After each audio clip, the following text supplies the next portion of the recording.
So I'm really pleased to be chatting this morning to Kate Kendall, the director and co-founder of Yoga at Flow in Sydney's Paddington, a yogi, a nature lover, an incredible girlfriend to all her mates, including me. So welcome, Kate. Thanks, Shell. So to kick off, I guess a lot of people would want to know, Kate, how your day looks, and in particular, what your morning's like. If you could run us through your morning ritual or what you do when you first get up, that'd be great. Ritual is really important for me, especially in the morning, because I kind of feel like it sets the tone for the rest of the day. Yeah. So I like to have little anchor points to really keep me grounded and on track. So first thing I do, boil the kettle, pour some hot water with some lemon, and I do my meditation for like 20 minutes. So I meditate in the Vedic style, which is basically where I meditate for 20 minutes in the morning and then 20 minutes again in the afternoon. But yeah, so morning runs like that. And then I like to do a bit of yoga, like half an hour of yoga, or go for a run for the best possible day. So you're telling me you do it twice a day, so why is that? Twice a day, it's a bit of a game changer for me doing it twice a day. I used to just do it kind of 10 minutes in the beginning of the day. But then when I learned this Vedic style, it was really helpful because I guess, you know, being a meditator yourself, you find, for me anyway, that it helps to reprioritize your thoughts and I guess organize them in a certain way and be less reactive.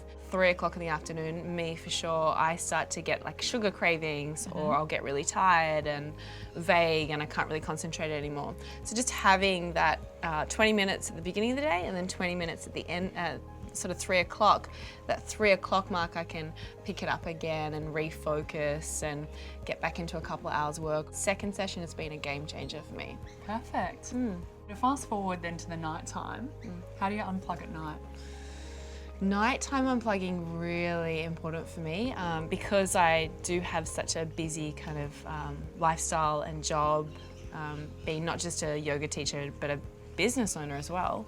I find that if I don't power down sort of at least 2 hours before going to bed, I don't sleep. My mind's really overactive. So 2 hours before I go to bed, no social media, that's really important for me. No work. And so what I'll do is I'm like a little baby trying to wind down before I go to sleep. I'll read a book, hot bath, anything to, all this stuff you know you're meant to do, but we don't often do it. Yeah. Just to slow down. I think the key is slowing down. Yeah, good point.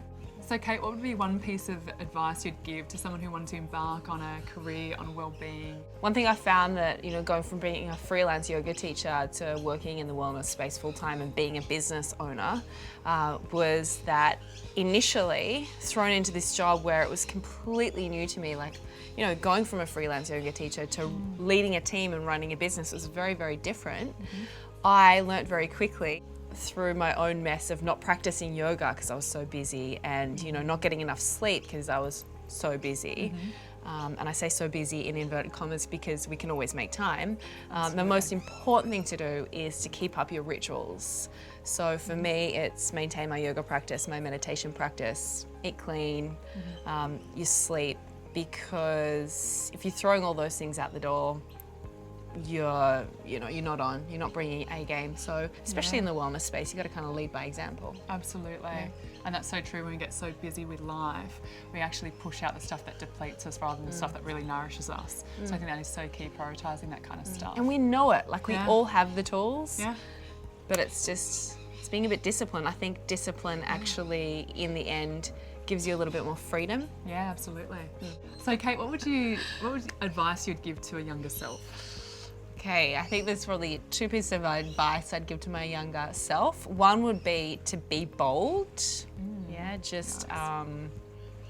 Go out there on a limb and broaden your horizons and do things and just see what happens. Just do things and see what happens. And then the other thing is that no amount of people pleasing is ever going to give you the life that you really want to live.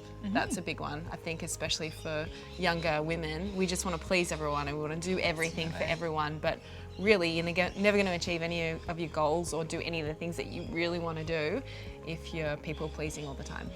That is really solid advice. So to sort of finish off our chat this morning, what's the inspirational quote or Something that someone's told you as you've been growing up, and you're like, wow, okay, I'm going to live by that. That's almost like my mantra for life.